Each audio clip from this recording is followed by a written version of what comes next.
ओम नमः शिवाय। दोस्तों, आपका हमारे चैनल पर स्वागत है। आज के इस वीडियो में हम आपको जानकारी देने वाले हैं आने वाले 35 दिनों में शनि राहु शुक्र की युति का प्रभाव मकर राशि वालों पर कैसा रहेगा।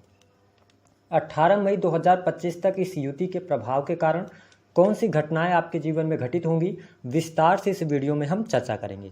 देखिए, मकर राशि वालों, जब हम शनि राहु की युति की बात करते हैं तो इसे संघर्ष योग या पिशाच योग के नाम से जाना जाता है।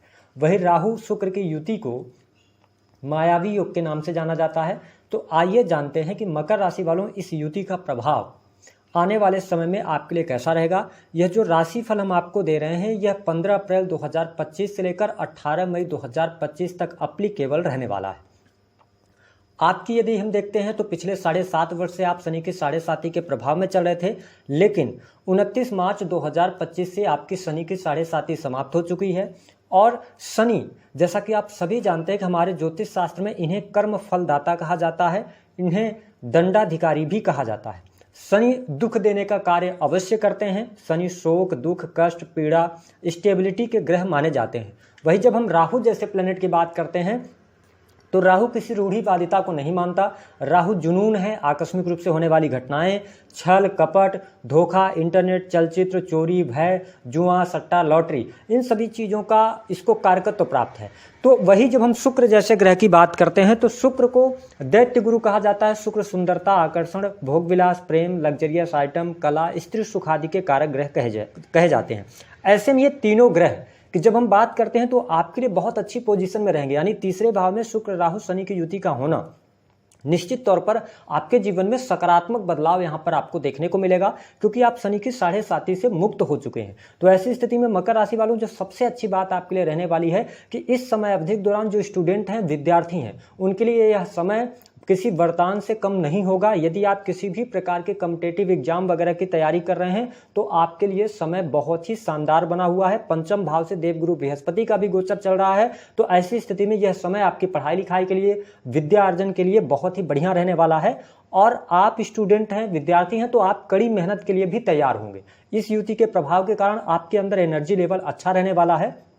लेकिन हाँ, राहु जब शनि के साथ युति कर रहे हैं और शनि आपके प्रथम और द्वितीय भाव के स्वामी हैं, ऐसी स्थिति में आपको मेहनत करने से नहीं घबराना चाहिए, क्योंकि यहाँ पर आप जितनी ज़्यादा मेहनत करेंगे उतना बेहतर आपके लिए यहाँ पर लाभ देखने को मिलेगा। थर्ड हाउस छोटे भाई बहनों को शो करता है। तो राहु और शनि जैसा प्लेनेट जब थर्ड हाउस में है शुक्र के साथ, हालांकि शुक्र यहाँ पे उच्च के होकर गोचर करेंगे, तो छोटे भाई बहनों के साथ में थोड़े से संबंध आपके कमजोर हो सकते हैं अथवा मतभेद हो सकते हैं। इस पर थोड़ा सा आपको ध्यान रखना है। या प्रॉपर्टी के कारण, क्योंकि अगर देखा जाए तो प्रॉपर्टी के कारण कहीं ना कहीं से दिक्कत हो सकती है। चतुर्थ भाव के स्वामी आपके नीच के होकर गोचर कर रहे हैं, इस वजह से थोड़ा सा आपको प्रॉपर्टी को लेकर अगर कोई कंफ्यूजन है, कोई बात निकल कर सामने आती है तो उसको आसानी से आप सुलह करके आगे बढ़ेंगे तो बेहतर रहेगा। थर्ड हाउस आपका यात्रा को शो करता है। तो राहु शनि जैसा प्लेनेट है, शुक्र भी यहाँ पर विराजमान है। तो इस समय अवधि के दौरान ऐसे जातक या जातिकाओं को बेहतर लाभ मिलेगा जो एक शहर से दूसरे शहर यात्रा करते हैं, अथवा आप अगर कोई भी जॉब में है जहां पे आपको 30-40 किलोमीटर की यात्रा करनी पड़ती है, 50 किलोमीटर की यात्रा करनी पड़ती है, तो ये यात्राएं आपके लिए सफलतादायक अवश्य संपन्न होने वाली हैं। अब मंगल यहां पर दृष्टि डाल रहे हैं आपके लगन पर। शनि राहु और शुक्र की युति थर्ड हाउस में। राहु साहस और पराक्रम देता है, शनि भी साहस और पराक्रम देते हैं, धैर्य देते हैं। लेकिन यहां पर अगर आप ओवर स्पीड से गाड़ी चलाते हैं तो एक्सीडेंट होने के योग बन जाते हैं, क्योंकि मांगलिक पत्रिका का विनिर्माण हो रहा है। तो दुस्साहस भरे कार्य करने से आपको बचना चाहिए। किस प्रकार के, मतलब आप बेटिंग में ना पड़े, है ना। दोस्तों के साथ में अगर आप बाइक बेटिंग करते हैं तो उसमें आपको नुकसान होगा, इसको आप थोड़ा सा ध्यान देंगे तो अच्छा रहेगा।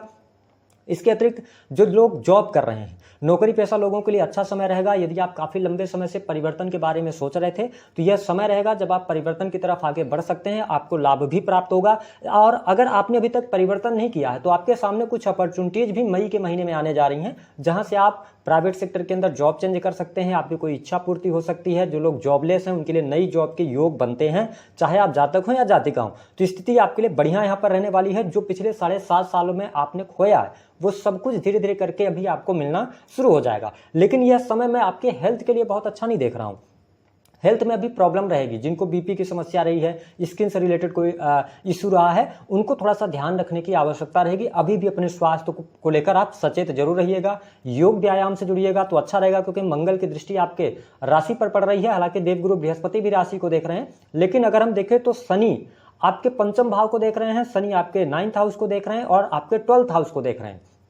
तो अगर आप योग व्यायाम से जुड़ते हैं तो आपके लिए अच्छा रहेगा। हालांकि पिता और पुत्र के संबंधों के लिए यह समय बहुत बढ़िया नहीं रहने वाला है, इस पर आपको थोड़ा सा ध्यान देने की आवश्यकता रहेगी। धर्म कर्म के प्रति, अध्यात्म के प्रति रुचि जागृत होगी। जो लोग धर्म कर्म के कार्य करते हैं, धर्म कर्म में बिलीव करते हैं, उनके रुके हुए कार्य बनेंगे। भाग्य का भी सहयोग यहाँ पर प्राप्त होता नजर आने वाला है। हाँ, प्रेम संबंध के मामलों के लिहाज से अगर देखा जाए तो प्रेमी प्रेमिकाओं के लिए समय बहुत बढ़िया रहेगा। प्रेम संबंधों में अनुकूलता देखने को मिलेगी। जो लोग सिंगल हैं उनके लिए नए प्रेम संबंध स्थापित हो सकते हैं। किस प्रकार के हो सकते हैं, देखिए डिफरेंस रहेगा। जैसे अगर आप रिलेशनशिप में किसी के साथ जा रहे हैं या सामने से कोई प्रपोजल आता है या आप किसी को प्रपोज करना चाहते हैं, तो इस समय अवधि के दौरान यानी 15 अप्रैल से लेकर 18 मई तक का जो टाइम होगा, इस दौरान यदि आप किसी को प्रपोजल दे रहे हैं या प्रपोजल आपको मिलता है तो आप बहुत ज्यादा डिफरेंस देखेंगे। किस प्रकार का डिफरेंस कि आप अगर 20 एज के हैं तो सामने वाला 25 हो सकता है।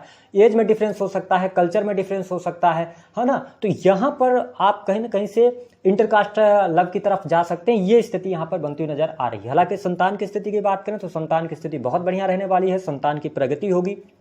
जो लोग फैमिली अथवा संतान प्लान करना चाह रहे हैं, मकर लग्न अथवा मकर राशि वाले हैं, उनके लिए अच्छी स्थिति बनती हुई नजर आ रही है। हालांकि इस युति के प्रभाव को जब हम देखते हैं, देखिए आपके 10th लॉर्ड भी शुक्र बनते हैं और राहु, शनि और शुक्र, जब ये तीनों ग्रह आपके 3rd हाउस में है तो टेक्निकल फील्ड हो गया। ठीक है, कोई भी इंटरनेट से जुड़ा हुआ काम हो गया। यदि आप ब्लॉगिंग वगैरह करते हैं, यूट्यूब पे वीडियोज बनाते हैं या डिजिटल मार्केटिंग का कार्य करते हैं, तो इस समय अवधि के दौरान अप्रत्याशित गेन और लाभ आपको मिलेगा। हाँ, ये चीज ध्यान रखना पड़ेगा कि आपको अपने धर्म का पालन करना पड़ेगा, परंपराओं को मानना पड़ेगा। अगर आप परंपराओं से हटकर कुछ कार्य करने की कोशिश करते हैं तो कहीं ना कहीं से भाग्य में कमी आप जरूर महसूस करेंगे। इसके अतिरिक्त विदेश जाने के योग बहुत अच्छे बन रहे हैं। अगर आप विदेश यात्रा करना चाहते हैं, विदेश जाना चाहते हैं, तो समय आपके लिए अनुकूल है। आप आगे बढ़ें, आपको सफलता मिलेगी। लेकिन हाँ, ये चीज ध्यान रखना है मकर राशि वालों के, यदि आप विदेश जा रहे हैं तो किसी 3rd पर्सन के बहुत ज्यादा विश्वास में आके आपको विदेश नहीं जाना है। यहाँ पर आपको धोखा मिल सकता है। यानी अगर आप जा रहे हैं तो अपने डॉक्यूमेंट्स को बहुत ज्यादा पुख्ता कर लीजिएगा, तभी विदेश में जाइएगा। ऐसा ना हो कि आप यहां से चले जाएं और आगे चल के आपको प्रॉब्लम्स यहां पर क्रिएट हो जाएं डॉक्यूमेंट्स को लेकर। तो अपने डॉक्यूमेंट्स को आप दुरुस्त कर लेंगे तो अच्छा रहने वाला है। हालांकि पारिवारिक माहौल की जब हम बात करते हैं तो पारिवारिक माहौल भी यहां पर शानदार बना हुआ है। आपके लाभ में वृद्धि होगी। धन की स्थिति आपके लिए बहुत बढ़िया दिखाई दे रही है। धन लाभ होना आप शुरू होगा। बिजनेस व्यापार में अगर आप प्रॉपर्टी डीलिंग का काम करते हैं, इलेक्ट्रॉनिक गैजेट्स का काम करते हैं, किसी भी प्रकार के कार्य व्यवसाय से जुड़े हैं, तो आप अपने मेहनत से, संघर्षों से आप जरूर अपने बिजनेस में सफलता प्राप्त करेंगे। लेकिन मित्रों से धोखा, संबंधों को निभाने में आप बहुत ज्यादा अगर जाएंगे, आगे बढ़ेंगे, बाहरी लोगों से बहुत ज्यादा संबंध रखेंगे तो वहां पर कोई ना कोई व्यक्ति आपको चीट कर सकता है। इस टाइम फ्रेम के दौरान आपको अवेयर रहना है। वही जब हम मैरिटल लाइफ की बात करते हैं तो देखिए मैरिटल लाइफ के लिहाज से आपकी वाणी की वजह से, आपके बोलचाल की वजह से थोड़ा सा मैरिटल लाइफ में प्रॉब्लम आ सकती है, क्योंकि मांगलिक पत्रिका का भी निर्माण हो रहा है। तो जीवन साथी में एग्रेशन अथवा क्रोध ज्यादा देखने को मिलेगा। और राहु शुक्र की युति, यानी कि मकर राशि वालों, यदि आप, क्योंकि पंचम भाव के स्वामी राहु के साथ हैं, तो आपकी इच्छाएं बढ़ सकती हैं। इस दौरान एक्स्ट्रा मैरिटल अफेयर बन सकते हैं। ठीक है, मैंने एज में डिफरेंस भी बता दिया है। तो ऐसी स्थितियों से आपको बचने की आवश्यकता रहेगी। धन वाइज, पढ़ाई लिखाई के लिए, बिजनेस व्यापार के लिए, नौकरी के लिए, सरकारी क्षेत्र के लिए अच्छा समय आपको देखने को अवश्य मिलेगा। यानी करियर वाइज आप बहुत अच्छा राइज यहां पर करने जा रहे हैं। धन में भी वृद्धि होगी। बैंक बैलेंस आपका बढ़ेगा। जो अभी तक लगातार चुनौतियां आपके जीवन में बनी हुई थी, धन की किल्लत आपको परेशान कर रही थी, तो उन चीजों से आप बाहर निकलेंगे। साथ ही कर्ज की अधिकता से अगर आप परेशान थे तो अभी आपको रिलीफ मिलने में थोड़ा टाइम लगेगा। अभी 2025 लास्ट तक आपको कहीं ना कहीं से कर्ज की स्थिति का सामना करना पड़ेगा। उपाय क्या करना है, शनिदेव जी के दर्शन करते रहिए। शनिवार का आप व्रत कर सकते हैं, इससे आपको लाभ मिलेगा। अगर धन संपत्ति को लेकर कोई दिक्कत आ रही है, धन नहीं आ रहा, तो आपको शनिवार का व्रत करना बहुत अच्छा रहेगा। और मंगलवार, शनिवार आप नॉनवेज वगैरह का सेवन न करें तो बेहतर है। बाकी चीजें आपके लिए अच्छी रहेंगी। गरीबों की मदद करते रहिए। शनि का उपाय देखिए, सिंपल सी बात है कि शनि का उपाय, अगर आप बहुत ज्यादा तेल लड्डू चढ़ा रहे हैं तो उससे बेनिफिट नहीं होता। शनि कहते हैं आप लोगों की मदद कीजिए, नीचे तबके के लोगों को आप सहारा दीजिए। ठीक है, लोगों को खुश रखिए, बुजुर्गों के साथ अपने संबंधों को बेहतर कीजिए, बच्चों के साथ में आप टाइम स्पेंड कीजिए। अगर आप ऐसा करते हैं तो सैटर्न का प्रभाव आपके लिए शुभ अवश्य मिलेगा। तो दी गई जानकारी पसंद आए तो वीडियो को लाइक